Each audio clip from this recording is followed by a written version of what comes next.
Have you ever wondered if you could lay tile?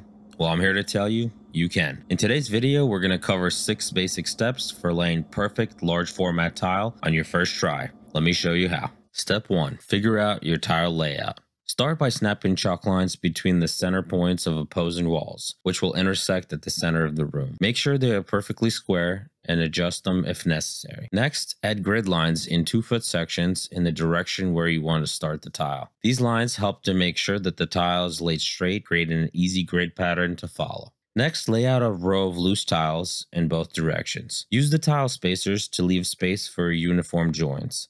This will give you an idea of how the tile will end up at each end of the room. Having this information before you start laying the tile gives you an opportunity to shift the design left or right, up or down to make sure you don't end up with odd-looking slivers of tile at the most visible ends. After mocking up several layouts and considering the length of our 24-inch tile, we settled on a 1/3 offset, which means the first row will start with 8-inch tile length, the second row will be 16 inches long, and finally the third row will start with a full 24-inch tile. Step 2. Surface prep. Before you start, you'll want to remove any molding, trim, appliances, etc., which could interfere with the installation. We went a little extreme and removed the entire kitchen. Most tiles can be installed over most subfloors, as long as they are clean, smooth, dry, and are free of wax, soap, scum, or grease. In our case, we're working with gypcrete subfloors. Because it's very brittle, it sustained some damage during an old tile removal. So to prep our surface, we started by painting on a waterproofing membrane to prevent the gypcrete from pulling moisture out of the mortar.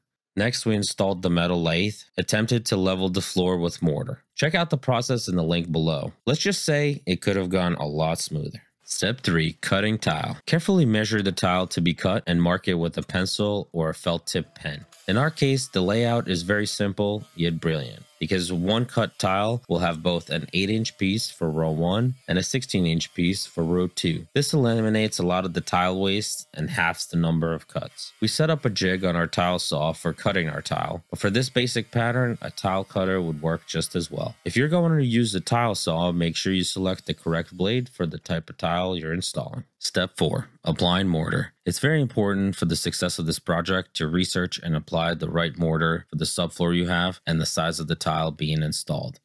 For the size of our 12 by 24 inch tile, we went with the VersaBond LFT grade fortified medium bed mortar. LFT stands for large format tile. Large format tile is any tile that has at least one side longer than 12 inches. Be sure to carefully read and follow all the instructions and precautions on the mortar bag. I would also highly recommend mixing only enough mortar to be used within 30 minutes. Any longer than that, and the mortar will start setting up and losing its strength properties. Just for reference, in the beginning, we started with about half a Home Depot bucket and worked our way up from there as we got faster. Another important tip is to always use the type of trowel recommended on the mortar bag. Spread a 1/4 inch coat on the surface of the install area using the flat side of the trowel. Next, use the notch side of the trowel to comb the mortar into standing ridges by holding the trowel at a 45-degree angle. Then remove excess mortar, leaving a uniform ridge setting bed. And remember, don't spread mortar on the area larger than you can set in 15 minutes.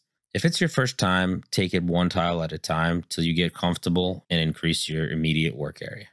Step 5. Setting tile. Not sure if you noticed, but the variation of shades is an inherent characteristic of ceramic tile. So for a good blend effect, you should always mix the tile from several boxes as you set them. If your room size allows, try to get all your tiles from the same color lot. This information can be found on the side of the tile box. If you're working with a large room, you can always custom order color lots if you're buying in pallet-sized quantities at your local big box store. Most of the time, you should begin installing tile in the corner of the room on the last reference line closest to the wall and work your way out from there. Do not ever use the room walls as the guide for laying tile. There's very little chance they are perfectly square. Insert tile spacers at each tile you set. We were using a lash tile leveling system. This was my first time using it, and as a beginner, I would not lay tile without it. If you need a demo on how the system works, check out the video in the description below. When you're setting tile one at a time, place them straight down on the mortar bed and use a slight twisting motion to get them into place. Under no circumstances slide the tiles into place, as this will collapse the ridges and give you tile an uneven effect. We found the following pattern of spacers to work best for keeping all the edges of this large tile level. You also want to fit the perimeter tile last and leave a 1/4 inch gap between the tile and the wall. Any rectangular porcelain tile over 12 inches should never be set in a running board pattern. Rather, no more than 1/3 overlap like we're doing. The grout joints should also be widened to 3/16 inch, and you should use large format tile mortar for proper installation. The further along I got in the process, the less nerve-wracking it became. The project was coming along nicely, so I decided to clean up the area and grab a quick lunch. Anytime you're stepping away in the middle of laying tile, remember to clean up the excess mortar around the tiles. And if you're using a leveling system, set the spacers before you leave. Otherwise, the mortar may harden and you will not be able to easily set them later.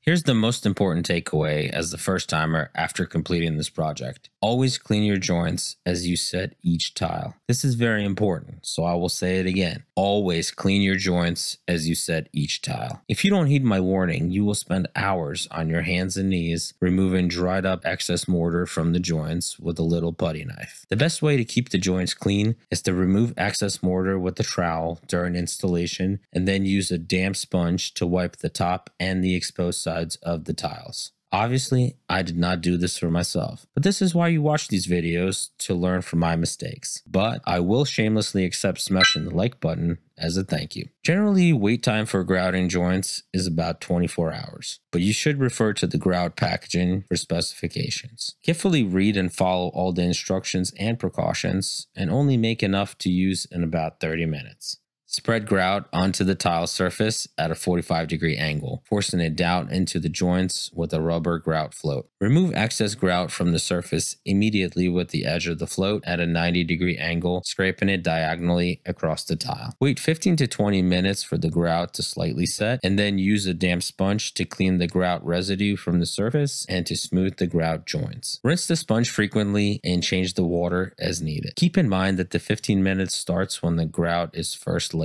So by the time you finish the room, it's possible that you can go back and start leveling the grout. As the grout dries, it will form haze on the tile surface. You may have to make several passes to clean up the haze with a slightly damp sponge and clean water if necessary. And finally, wait 72 hours for heavy use of your tile. Don't apply sealers or polishers for the first 3 weeks, and then only according to the manufacturer's recommendations.